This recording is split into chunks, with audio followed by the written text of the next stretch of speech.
E aí, você está pronto para ampliar ainda mais a consciência? Claro que tá, né? Porque você veio aqui para quê? Para crescer, ampliar a consciência, saber fazer cada vez mais. E agora, nesta aula, eu vou falar sobre empresa familiar.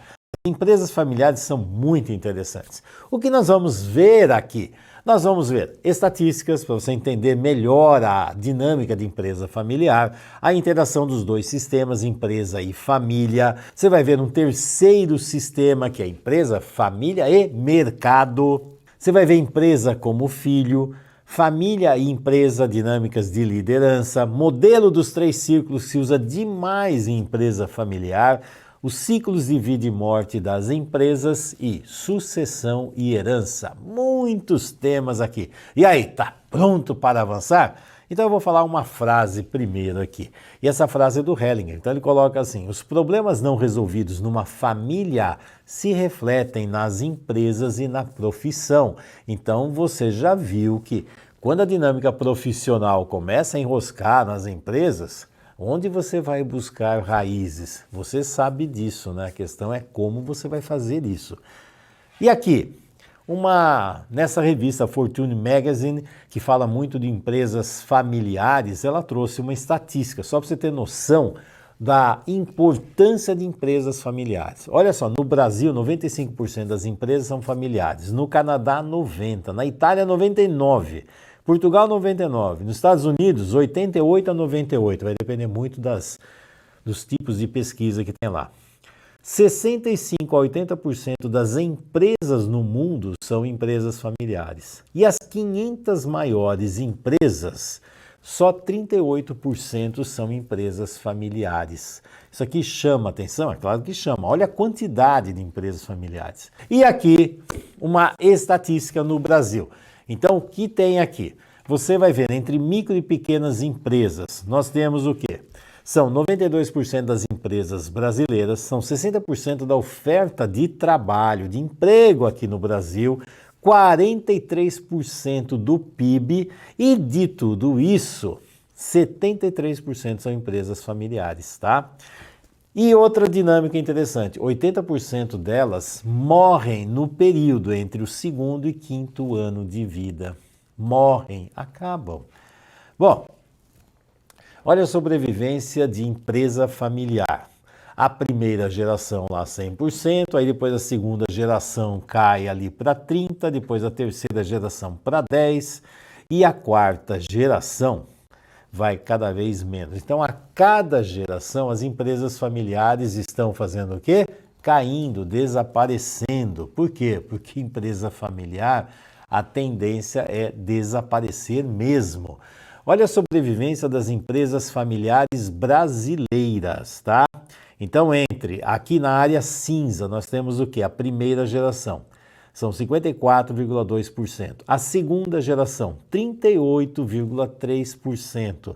Na terceira geração, 4,3%. E a quarta geração, apenas 3,2% de quarta geração de empresas familiares existem. Isso aí chamou atenção? Chama! Então, o que nós vamos ver aqui? Primeira geração é geração de fundador. Então, o fundador está lá, ele vai, determina, ele faz tudo isso. Na segunda geração, a tendência é ser o quê? É uma sociedade de irmãos. E aí, é a mesma coisa? Ah, o irmão quer que pinta de azul, o outro quer que pinta de verde. Aquele quer que compre um carro novo, aquele diz que é para pegar uma máquina em vez de comprar o carro. E começa, sociedade de irmãos. Imagina os conflitos familiares se não estão presentes aqui também. A terceira geração, aí é sociedade de tios e primos. E a quarta geração, sinceramente, eu pus um monte de ponto de interrogação, porque imagino que sobrou no meio de tudo isso. E aqui, os vários países falando dessas 3 gerações. Em Portugal, que aqui no Brasil também se utiliza muito, é o quê? Pai rico, filho nobre, neto pobre. Lá na Espanha, padre bodegueiro, que trabalha numa mercearia, um comerciante, pequeno comerciante, um hijo milionário, filho milionário, e um neto pordioseiro. Está escrito errado aqui, é pordioseiro, que é mendigo, tá? Então aqui, o trabalhador, o milionário e o mendigo. Se você pegar na Alemanha, então está aqui, a primeira geração cria, a outra herda e a outra destrói. Nos Estados Unidos, coloca assim, de escravo a escravo em 3 gerações. Na China, de tamancos a tamancos em 3 gerações. Quer dizer, você vai até aqui em cima e destrói tudo e acaba. O que será que acontece aqui? Isso é muito típico em empresa familiar, tá? Quando você vai trabalhar com empresa familiar, então você tem que ficar sempre atento a quê? São 2 sistemas, que esses 2 sistemas têm a sua área de individualidade e a área de relacionamento, porque tem vários elementos que pertencem à família e ao mesmo tempo pertencem à empresa. E lembra de funções em ordem?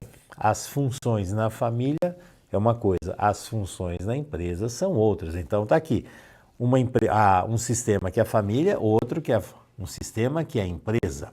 Agora imagina, por exemplo, esse tipo de dinâmica. Se você pegar esse mais próximo de mim, da família grande e a empresa pequena. Aliás, é assim que começam todas as empresas familiares, né? É como se fosse um filho pequeno que a família vai ter que cuidar, nutrir para ele crescer e avançar na vida. Existe essa dinâmica. Agora, se essa dinâmica persiste, tem alguma coisa errada, porque é uma empresa que você está sempre precisando cuidar dela, porque ela não avança. Imagina uma empresa dessa depois de 5, 10 anos. Não dá, né? Isso não funciona. Por outro lado, tem a empresa que cresce. E quando a empresa vai crescendo, a dinâmica familiar vai cada vez ficando menor. Isso aqui é saudável e natural, e depois chega um momento que a empresa se afasta da família e segue sozinha. A família vai para um conselho, a família vai para um outro lugar, coloca ações e assim por diante. Mas tira-se a dinâmica familiar. A questão é se às vezes a empresa está aqui segurando a família e alimentando a família como se fosse um parasita que está sugando o dinheiro da empresa. E aí tem que tomar cuidado, porque aí já não é uma relação saudável. E podemos ver vários tipos de interação entre a família e a empresa. Por exemplo, onde está tudo muito grudado, que não dá nem para identificar direito o que é família, o que é empresa, está tudo a mesma coisa. E tem outras que praticamente não tem nem conexão uma com a outra.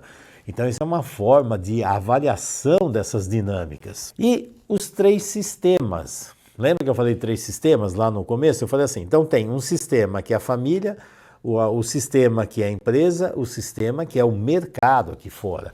E a empresa ela vai ter relação com o mercado, necessidades do mercado, o que precisa ser feito aqui, clientela e assim por diante. E essa empresa também está conectada com a família. E aí vou fazer uma pergunta simples. Essa empresa, a prioridade dela é olhar para o mercado e direcionar para o mercado, ou a empresa, o foco, o direcionamento, a prioridade é cuidar das necessidades da família? Você já percebeu que agora a empresa ficou, entre aspas, no papel de mamãe cuidando de filhinho? Como é que fica a relação dela com o mercado, produtos, clientes lá fora? Qual é a prioridade? E quando você vai trabalhar, o que você vai colocar de foco no trabalho em empresa familiar? O que você vai ver lá? Primeiro você vai ver esses 3 elementos aqui, essas 3 dimensões, a família, a empresa e o mercado, e o que é o significado de cada uma desses elementos, dessas dimensões, como elas interagem, quais são os objetivos. E lembrando, quando você pergunta de objetivo, é muito interessante, tem os objetivos explícitos e tem os objetivos implícitos, tem a máscara e tem a sombra, tá? E se você souber pesquisar, cuidar, não fica acreditando em tudo que fala, não. Porque vão falar aquilo que seria o certo, não sei o quê, e de repente você vai ver que a dinâmica é outra, tem que ficar muito atento.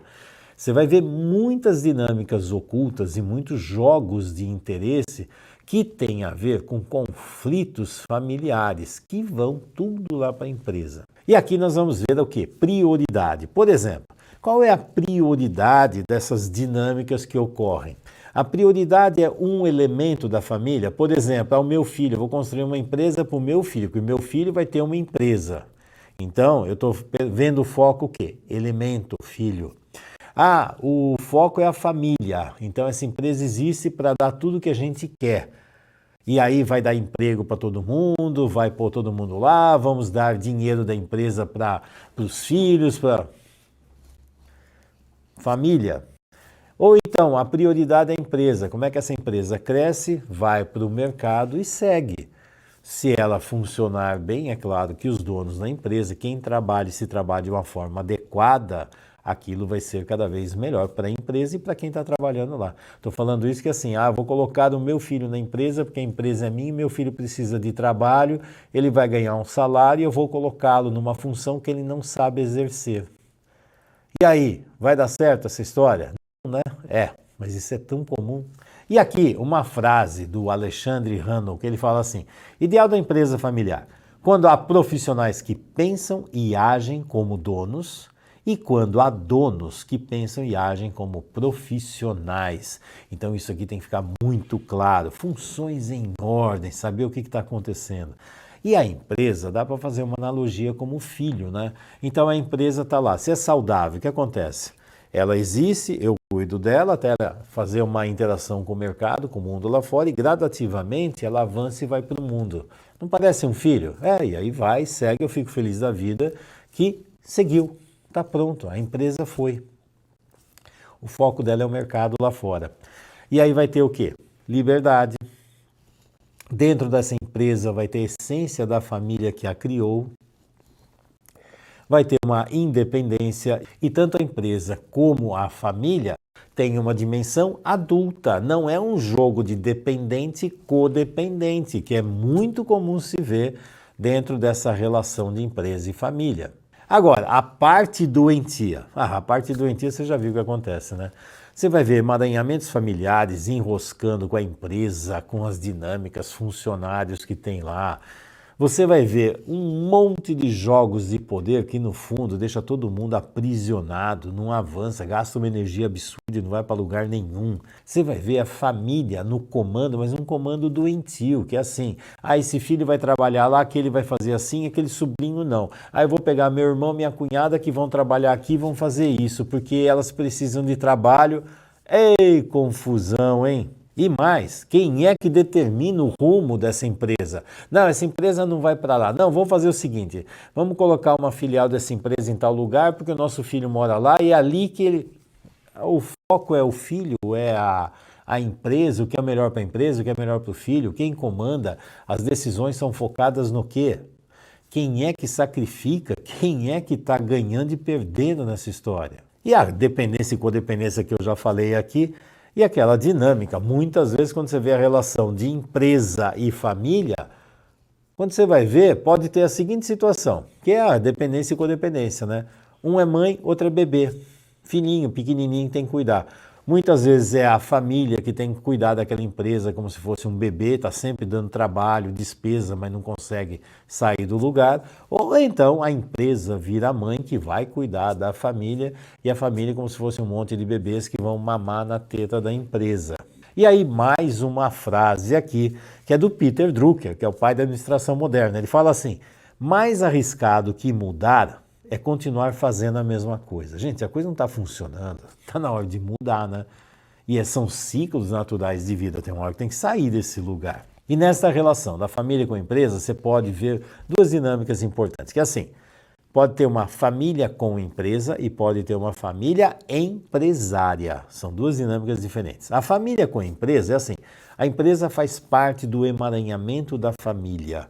Fica todo mundo mamando na teta. A prioridade é sempre da família. E o que vai ter é um triângulo dramático cheio de jogos de poder, de captura, de emaranhamentos. Por outro lado, tem a família empresária. Então, por exemplo, eu monto uma empresa. Meu filho quer trabalhar, você entendeu como é que monta a empresa? Monta a sua. Eu tenho a minha, você monta a sua, o outro monta.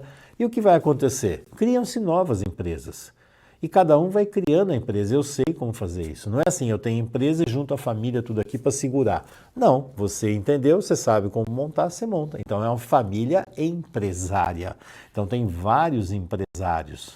E aí o que vai acontecer? Liberdade, triângulo da realização. Uma dinâmica também comum que você precisa investigar, de quem é a liderança. Liderança. Você pega uma empresa familiar e observa quem é que está liderando. Sabe que muitas vezes quem lidera nem trabalha na empresa e nem é dono da empresa, mas lidera. Tem alguém que fala o que vai acontecer.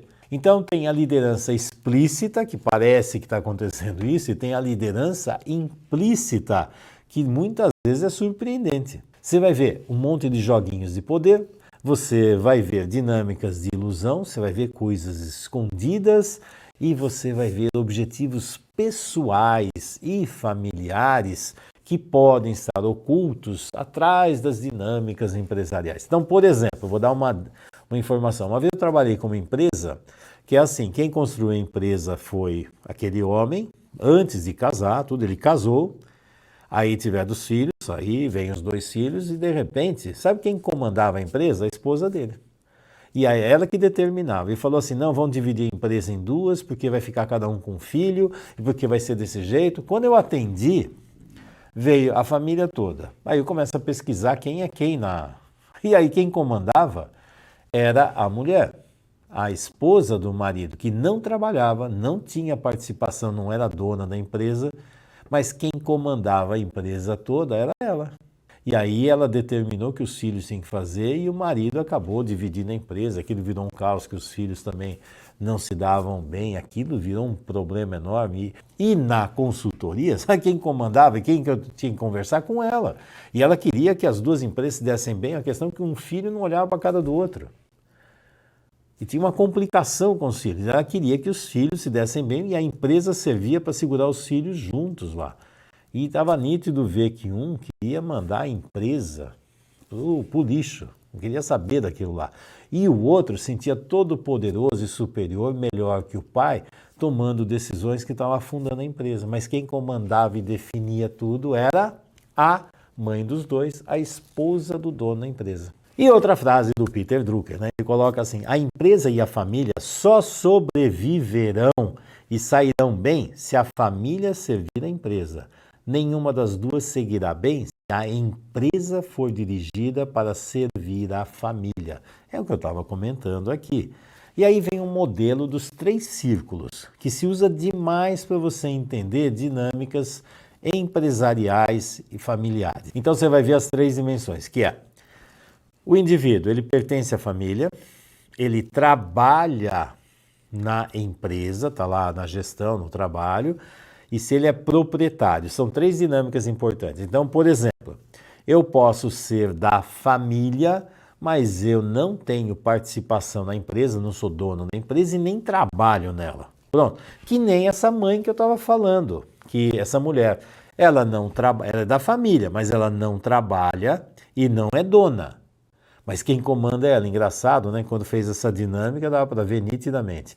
Aí tem aquele que é dono da empresa. Então, por exemplo, eu sou dono, eu trabalho e sou da família. Eu posso ser, aqui tem 7 possibilidades, né? Olhando para tudo isso. Eu posso trabalhar na empresa, eu posso ter parte da propriedade da empresa e não ser da família. Isso também é possível. Então, você avaliando essas 3 dimensões, você vai ver 7 categorias que tem aqui. E aqui estão as 7, tá? Então aqui, na primeira que você vê aqui, o número 1 é da família. São os membros da família que não são proprietários e nem trabalham na empresa. O segundo, eles são proprietários, que não pertencem à família e não trabalham. Eu posso ser dono, mas não trabalho e não pertenço à família. Eu sou apenas parte da propriedade é minha. No terceiro nível, você vai encontrar o quê? Funcionários da empresa sem vínculo com a família e não são proprietários, só trabalham lá. No quarto campo, você vai ver membros da família que são proprietários, mas não trabalham na empresa. No quinto, são proprietários que não pertencem à família e que trabalham na empresa. No sexto, membros da família que trabalham na empresa, mas não são proprietários. E no sétimo, membros da família que são proprietários e trabalham na empresa. Então você faz uma avaliação do que está acontecendo aqui. Quem é quem nessa dinâmica para você ter uma compreensão melhor dessa história. Para exemplificar, uma vez eu atendi uma família que tinha agronegócio, em fazendas, terras e uma série de dinâmicas lá. E aí vem um filho do casal, membro da família, ele chegou e veio comigo e falou, não, Fernando, eu vim aqui porque eu estou para tomar uma decisão, eu quero ver se eu assumo a minha fazenda. Eu assumo a minha fazenda e eu vou começar a trabalhar, estou vendo... Eu perguntei para ele assim, peraí, Você é dono da fazenda? Não, a minha fazenda, minha, não é da família, é minha. Eu falei, você é dono da fazenda? Não, a fazenda lá, você é dono. Se vender a fazenda, você tem que assinar algum papel? Não, então a fazenda não é sua. A fazenda não é sua. Então, não, mas você entendeu. Não entendi, a fazenda não é sua. A fazenda é dos seus pais. Então, mas eu tô lá, eu vou tomar uma decisão se eu vou trabalhar lá ou não. A decisão é sua ou a decisão é da empresa? O que você vai fazer lá? Você vai lá porque a empresa precisa de você ou você que precisa trabalhar na empresa? Entendeu essas dinâmicas? E aí foi interessante, que ele se colocava como eu sou o dono daquilo lá, eu decido o que eu vou fazer. Imagina a hora que ele trabalhar, ele vai trabalhar no quê? Ele vai fazer o quê? O que ele quer ou o que a empresa precisa? São dinâmicas que você identifica utilizando os 3 círculos.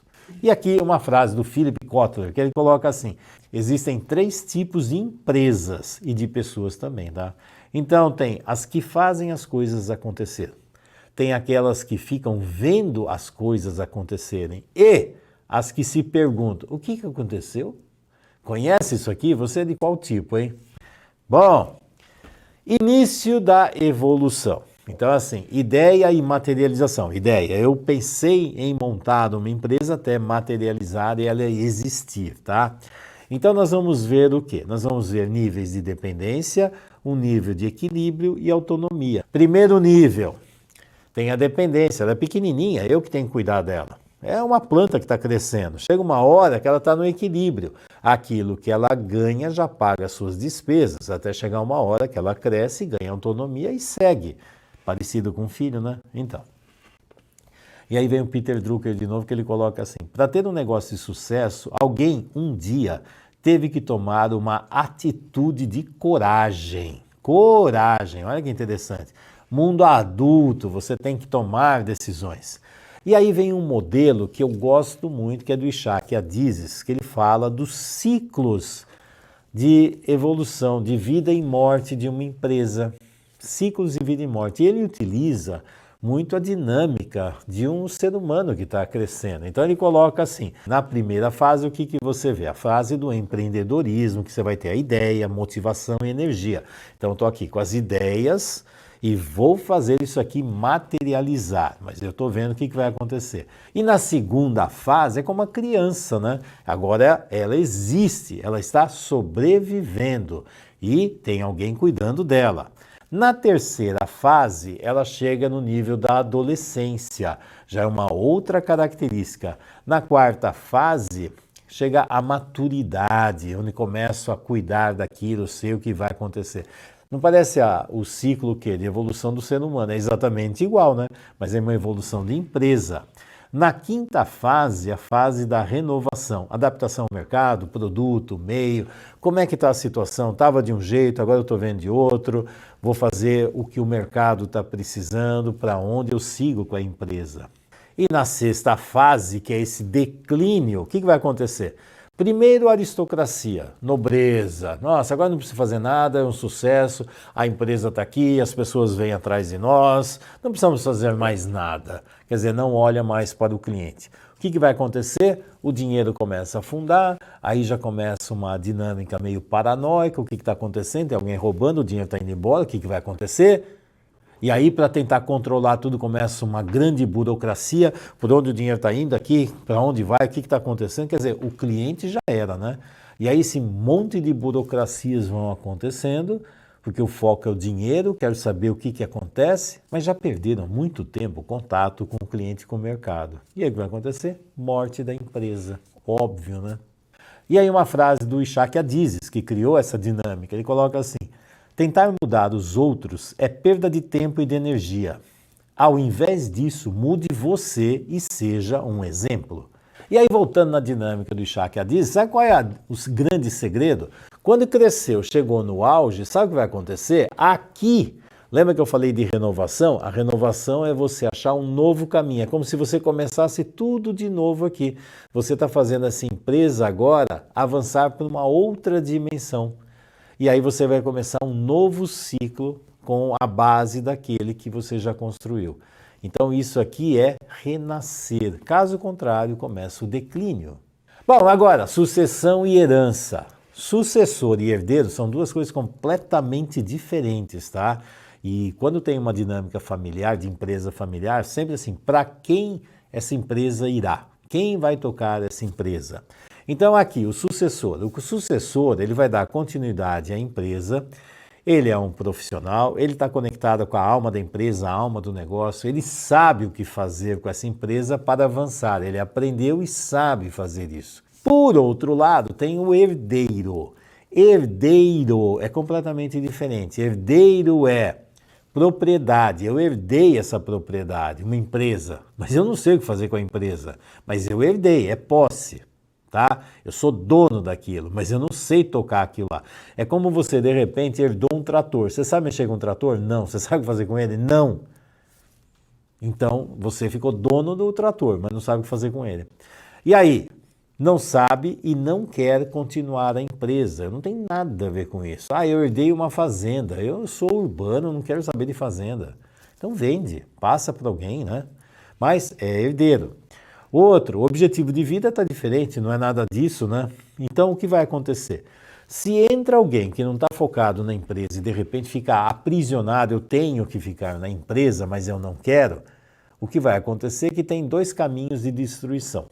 Às vezes isolados e às vezes em conjunto. Que caminhos são esses? Por exemplo, eu lá como herdeiro, aquilo não me faz bem, de repente, inconscientemente, eu tomo algumas decisões que faz com que essa empresa vá por água abaixo. Então eu detono a empresa. Outra forma, eu tenho que ficar aqui, não quero ficar aqui, não aguento mais ficar aqui. Aí eu começo a adoecer, ficar cada vez pior, e aí eu não tenho condições de tocar essa empresa. Então, tem sabotagem, tanto na empresa ou dentro de si mesmo. Vai começar a ter sérios problemas. Para quê? Para que essa relação entre o indivíduo e a empresa termine. E aqui tem uma tirinha de humor aqui, que vem desse livro português aqui, sobre empresas familiares, e coloca assim: bom filho, agora que és o presidente, podes tomar as decisões, né? E quem é que toma a decisão? Porque é muito comum, não, eu vou colocar meu filho lá, mas meu filho vai seguir aquilo que eu mando. Eu realmente encaro meu filho como um sucessor ou como um bonequinho que vai seguir o que eu faço? Ei, empresa familiar tem muita coisa para aprender, né? E aí vem mais uma frase do Peter Drucker, que ele fala assim: as únicas coisas que acontecem naturalmente dentro de uma empresa são atritos, confusão e má performance. Isso é natural, só deixar que isso aqui vai aparecer o tempo todo. Todas as outras coisas são resultados de liderança. É você colocar ordem na casa, é saber liderar, tomar decisões e fazer o que precisa ser feito. Bom, nesta aula aqui nós vimos o quê? Nós vimos estatísticas de empresas familiares, nós vimos a interação desses dois sistemas, empresa e família, o terceiro sistema, que é o mercado, nós vimos empresa com um análogo, um filho, família e empresa e liderança, o modelo dos três círculos, os ciclos de vida e morte das empresas, que é do Ishak Adizes, e a sucessão e herança. E aí, aprendeu bastante sobre empresa familiar? Bom, você viu como é importante o trabalho sistêmico nas empresas familiares? Você viu o que tem de empresa familiar? Você sabia que os primeiros consultores de empresa familiar foram terapeutas familiares, tá? E a partir daí foram se especializando os profissionais para trabalhar com essas dinâmicas sistêmicas. É um mercado interessantíssimo para quem trabalha com abordagem sistêmica. E aí, quer ampliar a consciência? Quer aprender cada vez mais? Então eu te vejo lá no exercício. Tchau!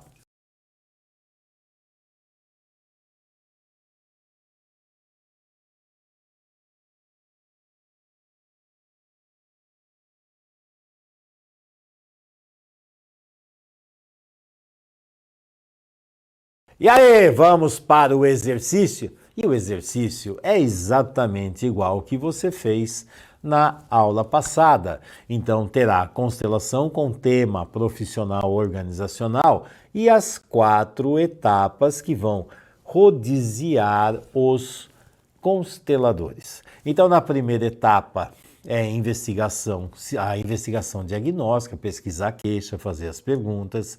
Depois, a segunda etapa, o constelador que foi responsável pela primeira etapa passa o bastão para o segundo e compartilha o que ele acha, o que ele vê, e o segundo pega e assume, ele vai assumir.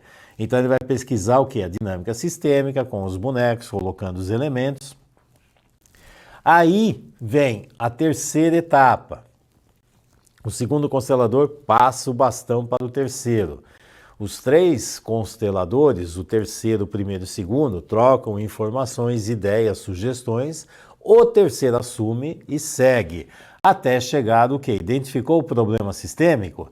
Então, a hora que identificou, vem a quarta etapa, que é a solução. Outro constelador assume e a solução agora será no quarto. E esse quarto vai conversar com o primeiro, segundo e terceiro, trocam ideias, ele vê a visão dos outros em cima de tudo que está acontecendo, e aí ele assume e toma as decisões, tá? E aí faz o trabalho para a finalização da constelação. E no final vai ser a avaliação do grupo sobre aquela constelação. E de novo, hein? Sem triângulo dramático, sem tá errado, tá? Não tem nada disso. O que eu faria? Triângulo da realização. Eu pesquisaria isso, eu colocaria esse elemento, eu faria isso para mostrar as várias possibilidades que estão ali, que estavam ali, e caminhos que você vai optar, que pode dar certo, pode não dar certo. Mas o grande objetivo é enriquecer o processo com os vários caminhos e por que seria esse caminho. Eu colocaria esse elemento, eu faria esse caminho para investigar esse subsistema, eu colocaria isso aqui por causa disso, disso e disso, eu faria isso por causa disso. Não é o outro fez errado, aquele não fez. Ei, pode parar, hein? Aqui não cabe essa história. Então, tá pronto? Um bom trabalho, uma boa constelação para todos vocês.